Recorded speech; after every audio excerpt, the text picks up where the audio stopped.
Hello back benchers, నేను మీ గోవర్ధన్. ఈరోజు వీడియోలో జావాలోని కండిషనల్ ఆపరేటర్ గురించి డిస్కస్ చేద్దాము. ఈ వీడియోని ఎక్కడా కూడా స్కిప్ చేయకుండా ఫస్ట్ నుంచి లాస్ట్ వరకు చూడండి. జావాలో కండిషనల్ ఆపరేటర్ ఏ విధంగా వర్క్ అవుతుంది అనేది మీకు ఒక క్లియర్ కట్ ఐడియా అనేది వచ్చేస్తుంది. మరైతే ఎందుకు ఆలస్యం, let's go in to the topic. Conditional operator.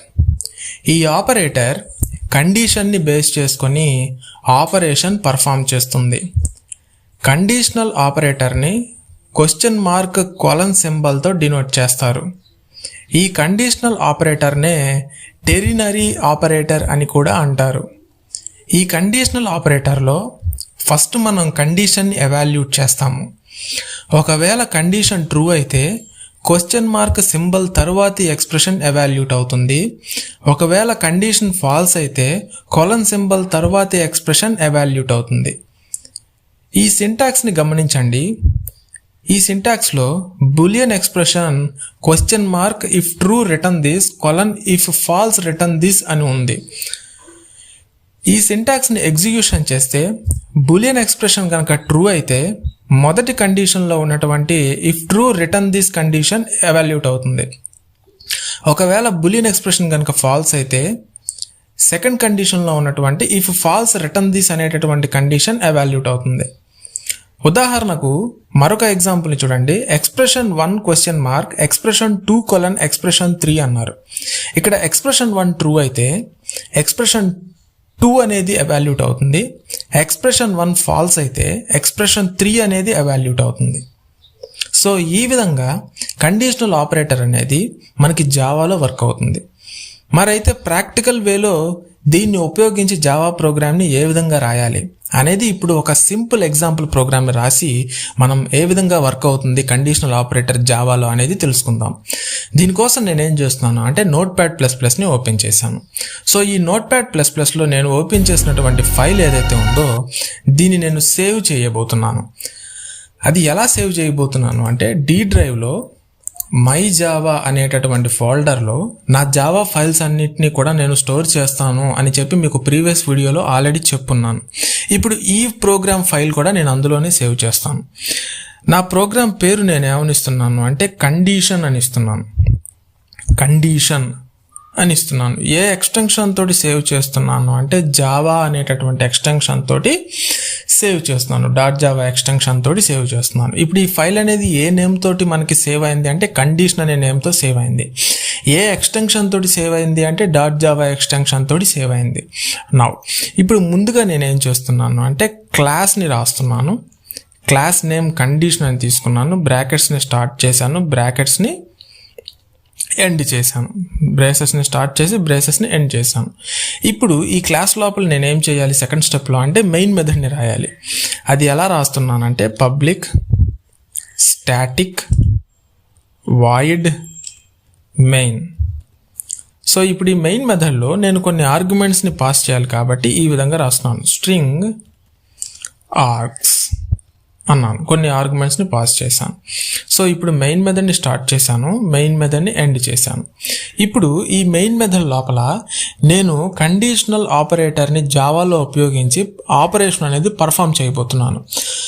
దానికోసం నేనేం చేయబోతున్నాను అంటే కొన్ని వేరియబుల్స్ని ఇప్పుడు నేను డిక్లేర్ చేయబోతున్నాను. సో మొదటి వేరియబుల్ నెంబర్ 1 NUM1 అన్నాను. సో ఈ నెంబర్ 1 అనేటటువంటి వేరియబుల్కి ఒక లెటరల్ వాల్యూని అసైన్ చేశాను, 22 అన్నాను. సో ఈ 22 అనేది ఏ డేటా టైప్కి సంబంధించింది అంటే ఇంటీజర్ డేటా టైప్కి సంబంధించింది కాబట్టి INT అని రాశాను. నా తర్వాత మరొక వేరియబుల్ రాస్తున్నాను, నెంబర్ 2 అన్నాను, NUM2 = అన్నాను. ఇప్పుడు నేను మరొక లిటరల్ వాల్యూని డిక్లేర్ చేశాను. ఇప్పుడు ఈ 27 అనేది ఏ డేటా టైప్కి సంబంధించింది అంటే ఇంటీజర్ డేటా టైప్కి సంబంధించింది కాబట్టి INT అని రాశాను. నా వచ్చిన రిజల్ట్ వాల్యూ దేంట్లో స్టోర్ అవ్వాలి అంటే రిజల్ట్ అనేటటువంటి వేరియబుల్లో స్టోర్ అవ్వాలి. దానికోసం రిజల్ట్ అన్నాను. సో వచ్చేటటువంటి రిజల్ట్ అనేది బూలియన్ ఎక్స్ప్రెషన్ వాల్యూ ఒక రిజల్ట్ వస్తుంది కాబట్టి ట్రూ ఆర్ ఫాల్స్ వస్తుంది కాబట్టి ఇది ఏ డేటా టైప్కి సంబంధించింది అంటే స్ట్రింగ్ డేటా టైప్కి సంబంధించింది కాబట్టి స్ట్రింగ్ డేటా టైప్ అని రాశాను. సో ఇప్పుడు నేనేం చేస్తున్నాను అంటే ఈ రిజల్ట్ అనేటటువంటి వేరియబుల్కి కండిషన్స్ని రాయబోతున్నాను by using the conditional operator in Java అనమాట. అది ఎలాగూ అంటే ముందుగా బూలియన్ ఎక్స్ప్రెషన్ని ఇక్కడ నేను రాస్తున్నాను, అంటే కండిషన్ని రాస్తున్నాను. ఏంటి ఆ కండిషన్ అంటే నెంబర్ 1 అంటే ఫస్ట్ వేరియబుల్ అనమాట. Number 1 modulo division 2 is equal to 0 అన్నాను. ఇది నా కండిషన్. తర్వాత క్వశ్చన్ మార్క్ సింబల్ ఇచ్చేస్తున్నాను. క్వశ్చన్ మార్క్ ఒకవేళ ఈ కండిషన్ ట్రూ అయితే ఆడ్ అని రిటర్న్ చేయమని చెప్పాను. ఒకవేళ ఈ కండిషన్ ఫాల్స్ అయితే సెకండ్ కండిషన్లో ఈవెన్ అని రిటర్న్ చేయమని చెప్పాను. ఈవెన్ అని రాసి ఈ లైన్ని నేను ఇక్కడ సెమీకోలన్ తోటి ఎండ్ చేశాను. ఇప్పుడు అవుట్పుట్ స్క్రీన్ మీద ఏం ప్రింట్ అవ్వాలో అది రాస్తున్నాను. System dot out dot print LN అనేటటువంటి స్టేట్మెంట్ తీసుకొని అవుట్పుట్ స్క్రీన్ మీద ఏమి రిటర్న్ అవ్వాలనుకుంటున్నానో అది రాస్తున్నాను. నెంబర్ 1 అంటే నా వేరియబుల్ నేమ్ అనమాట. నెంబర్ 1 ప్లస్ ఈజ్ అనేది స్ట్రింగ్ వాల్యూ కాబట్టి డబుల్ కొటేషన్స్లో ఇచ్చాను. ఈజ్ ప్లస్ రిజల్ట్ ప్రింట్ అవ్వాలి. సో రిజల్ట్ రాశాను. ఇప్పుడు నేనేం చేయబోతున్నాను అంటే మరొక కండిషన్ని రైజ్ చేయబోతున్నా. దేనికి? సెకండ్ వేరియబుల్ వాల్యూ అనేటువంటి 27 అనేటటువంటి దానికి. So result is equal to number 2 modulo division 2 is equal to 0 అన్నాను. 2 is equal to 0 question mark symbol ఇచ్చాను.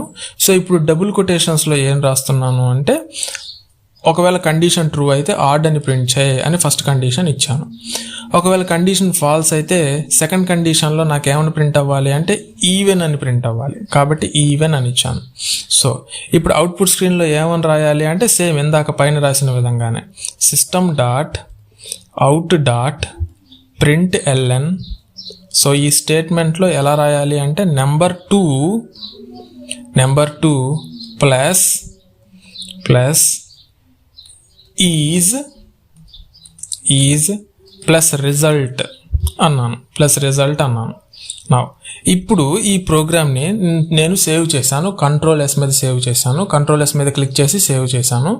ఇప్పుడు ఇది ఎక్కడ సేవ్ అయింది మనకి అంటే డి డ్రైవ్లో మైజావా అనేటటువంటి డైరెక్టరీలో నాకు కండిషన్ అనేటటువంటి ఈ ప్రోగ్రామ్ అనేది ఇక్కడ నాకు సేవ్ అయింది. చూడండి, condition.java అనేటటువంటి ఫైల్ ఇక్కడ సేవ్ అయింది. కాబట్టి ఇక్కడ అడ్రస్ బార్లో నేను cmd అని టైప్ చేసి కమాండ్ ప్రాంప్ట్ని ఓపెన్ చేశాను. ఇప్పుడు కమాండ్ ప్రాంప్ట్ డైరెక్ట్గా ఆ డి డ్రైవ్లో ఉన్నటువంటి మైజావా డైరెక్టరీ పాత్ అడ్రస్ తోటి నాకు ఇక్కడ ఓపెన్ అయింది కమాండ్ ప్రాంప్ట్ అనేది. ఇప్పుడు నేనేం చేయాలి? ఈ ప్రోగ్రామ్ని కంపైలేషన్ చేయాలి. అంటే హ్యూమన్ అండర్స్టాండబుల్ లాంగ్వేజ్ కోడ్ అయినటువంటి .java ఎక్స్టెన్షన్తో సేవ్ అయినటువంటి ఫైల్ ఇప్పుడు నాకు .class ఫైల్గా కన్వర్ట్ చేయడం కోసం నేను కంపైలేషన్ ప్రాసెస్ అనేది చేయాలి. అది ఎలా చేస్తాం మనం అంటే జావాC అప్లికేషన్ ద్వారా చేస్తాం. జావాC స్పేస్ నా ప్రోగ్రామ్ పేరేంటి కండిషన్. ఏ ఎక్స్టెన్షన్తో సేవ్ చేశాను? జావా అనేటటువంటి ఎక్స్టెన్షన్తో సేవ్ చేశాను. సో జావాC space condition.java. So enter button మీద క్లిక్ చేశాను. ఇప్పుడు కంపైలేషన్ ప్రాసెస్ అనేది జరుగుతుంది.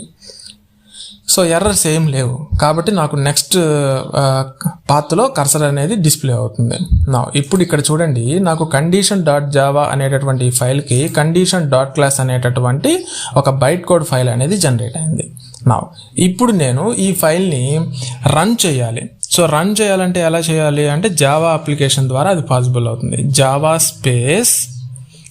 స్పేస్ నా ఫైల్ నేమ్ ఏంటి? కండిషన్. కాబట్టి ఎంటర్ బటన్ మీద క్లిక్ చేశాను. ఇప్పుడు అవుట్పుట్ ఏంటి? 22 ఈజ్ ఆడ్ అని వచ్చింది, 27 ఈజ్ ఈవెన్ అని వచ్చింది. అది ఎలా వచ్చింది ఇప్పుడు చూద్దాం. 22 ఈజ్ ఆడ్ ఫస్ట్ కండిషన్లో. ఇప్పుడు చూడండి, 22 ఈజ్ ఆడ్ అని ఎలా వచ్చింది అంటే ఇప్పుడు నెంబర్ 1లో వేరియబుల్ ఎంత ఉంది? 22 ఉంది, అవును కదా? సో ఇది ఇక్కడ మనం రాద్దాం. చూడండి, నెంబర్ 1లో వేరియబుల్ ఎంత ఉంది? 22 ఉంది. నెక్స్ట్ మాడ్యులో డివిజన్ అన్నాం. 2 ఈజ్ ఈక్వల్ టు 0 అని కండిషన్ ఇచ్చాం, అవును కదా? ఇప్పుడు ఇంతవరకు చేయండి ఒకసారి. 2ని 22 అనేటటువంటి వాల్యూకి 2 తోటి డివిజిబుల్ చేస్తే 2 11 22 అవుతుంది. సో రిమైండర్ అంత 0 వచ్చేసింది. సో రిమైండర్ 0 అంటే డైరెక్ట్గా మనకి డివిజన్ అనేది పాసిబుల్ అయింది. 2 11s are 22 అని రాసేసాం డైరెక్ట్గా. సో మాడ్యులోలో మనం రిమైండర్ని తీసుకుంటాం కాబట్టి 0 వచ్చింది. కాబట్టి ఇప్పుడు ఈ 0 అనేది ఈ పర్టికులర్ ఎక్స్ప్రెషన్కి వచ్చినటువంటి రిజల్ట్. ఇప్పుడు 0 ఈజ్ ఈక్వల్ టు 0 అంటే కండిషన్ ఏమైంది, ట్రూ అయింది.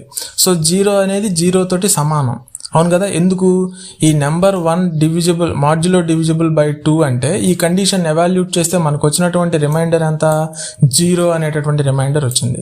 సో ఇక్కడ కండిషన్ తోటి మనం ఒకసారి కంపారిజన్ చేస్తే చూడండి, 0 ఈజ్ ఈక్వల్ టు 0. సో 0 అనేది 0 తోటి సమానం అయింది కాబట్టి కండిషన్ ట్రూ అయింది. సో కండిషన్ ట్రూ అయింది కాబట్టి క్వశ్చన్ మార్క్ తర్వాత ఉన్నటువంటి ఫస్ట్ కండిషన్ ఆడ్ అనేటటువంటి వాల్యూ ఇక్కడ నాకు ప్రింట్ అవుతుంది.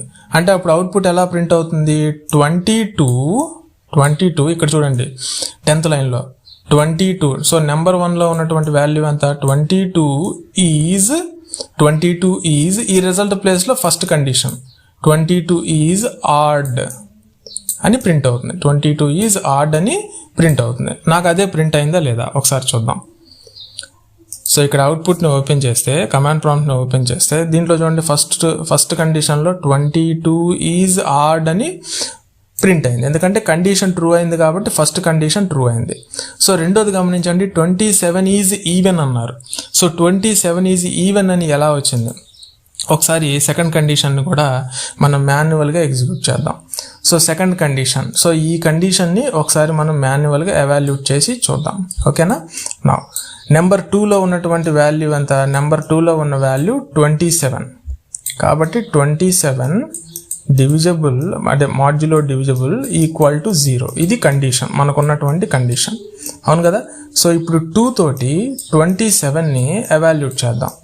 2 తోటి 27ని ఎవాల్యూట్ చేస్తే ఎంత అవుతుంది, 2 1s are 2, 2 3s are ఇక్కడ చూడండి 2 1s are 2 అయింది, అవును కదా. సో 2 3s are 6 అవుతుంది, అవును కదా. సో ఇంకెంత బ్యాలెన్స్ ఉంది, 1 బ్యాలెన్స్ ఉంది. కాబట్టి ఇప్పుడు ఈ 1 కూడా మనకి 0 రిమైండర్ రావాలంటే ఇక్కడ డెసిమల్ పాయింట్ పెట్టి ఇక్కడ 0 పెట్టాలి. సో డైరెక్ట్గా మనకి రిమైండర్లో ఎంత వాల్యూ వచ్చింది, 1 అనేటటువంటి వాల్యూ రిమైండర్లో వచ్చింది, అవును కదా. సో ఇదే మనం రెగ్యులర్ క్యాలిక్యులేషన్ పార్ట్లో అయితే ఎలా చేస్తాము, 2 డివిజబుల్ 27 అంటే 2 13 జార్ చూస్తాం ఎంత, 26. కాబట్టి 1 అనేటటువంటి రిమైండర్ వస్తుంది. సో 1 అనేటటువంటి రిమైండర్. సో ఇక్కడ మనకి 0 అనేటటువంటి రిమైండర్ రాలేదు కాబట్టి కండిషన్ అనేది ఏమవుతుంది ఇక్కడ అంటే 1 ఈజ్ ఈక్వల్ టు 0 అవుతుంది. సో 1 అనేది 0 తోటి సమానం కాదు కాబట్టి కండిషన్ అనేది ఫాల్స్ అయింది. సో సెకండ్ కండిషన్కి వెళ్ళిపోయి ఈవెన్ అని ప్రింట్ అవుతుంది. సో నెంబర్ 2లో వాల్యూ ఎంత ఉంది, 27 ఈజ్ ఈవెన్ అని ప్రింట్ అవుతుంది. సో ఇప్పుడు నేను కమాండ్ ప్రాంప్ట్ని ఓపెన్ చేస్తే నాకు అదేనా ప్రింట్ అయింది, చూడండి ఒకసారి ఇక్కడ. సో సెకండ్ లైన్లో 27 ఈజ్ ఈవెన్ అని ప్రింట్ అయింది, అవును కదా. ఎందుకు 27 ఈజ్ ఈవెన్ అని ప్రింట్ అయింది అనేది మీ అందరికీ ఆల్రెడీ చెప్పున్నాను. 2 తోటి 27ని మీరు డివిజబుల్ చేసినట్లయితే 2 1s 2 అవుతుంది, 2 3s are 6 అవుతుంది. ఇక్కడ ఎంత ఉంది మనకి 7 ఉంది కాబట్టి 1 రిమైండర్ వచ్చింది. సో ఈ 1 అనేది రిమైండర్. ఈ 1 అనేది ఎప్పుడూ కూడా 0 తోటి సమానం కాదు కాబట్టి కండిషన్ ఫాల్స్ అయింది. సో కండిషన్ ఫాల్స్ అయింది కాబట్టి ఫస్ట్ కండిషన్ ఫెయిల్ అయింది, సెకండ్ కండిషన్ ట్రూ అవుతుంది. సో ఇప్పుడు ఈ సెకండ్ కండిషన్లో ఉన్నటువంటి ఈవెన్ అనేటటువంటి రిజల్ట్ వాల్యూ ఇక్కడ మనకి అసైన్ అయ్యి 27 ఈజ్ ఈవెన్ అని ప్రింట్ అయింది, ఓకేనా. సో ఈ విధంగా మనం కండిషనల్ ఆపరేటర్స్ని జావా ప్రోగ్రాంలో సులభంగా అప్లై చేయొచ్చు. ఈ ప్రోగ్రామ్ యొక్క సోర్స్ కోడ్ అనేది మీకు కింద గిట్హబ్ లింక్ అనేది అవైలబిలిటీలో ఇస్తాను. ఆ లింక్ ద్వారా మీరు ఈ ప్రోగ్రామ్ సోర్స్ కోడ్ని డౌన్లోడ్ చేసుకొని మీరు సులభంగా ఈ ప్రోగ్రామ్ని మీ సిస్టంలో ఎగ్జిక్యూషన్స్ అనేది చేయొచ్చు. సో కండిషన్ ట్రూ అయితే ఫస్ట్ కండిషన్ ఫాల్స్ అయితే సెకండ్ కండిషన్ అనేది ఎగ్జిక్యూట్ అవుతుంది ఈ కండిషనల్ ఆపరేటర్లో. So that's all for this class friends. ఈ వీడియో కనుక మీకు నచ్చినట్లయితే ఈ వీడియోని లైక్ చేయండి, షేర్ చేయండి, కామెంట్ చేయండి. ఇంకా ఎవరైనా మన lectures by Ravula Govardhan channel కనుక సబ్స్క్రైబ్ చేయకపోతే వెంటనే మన ఛానల్ని సబ్స్క్రైబ్ చేసి పక్కనే ఉన్నటువంటి బెల్ ఐకాన్ని కూడా క్లిక్ చేయండి.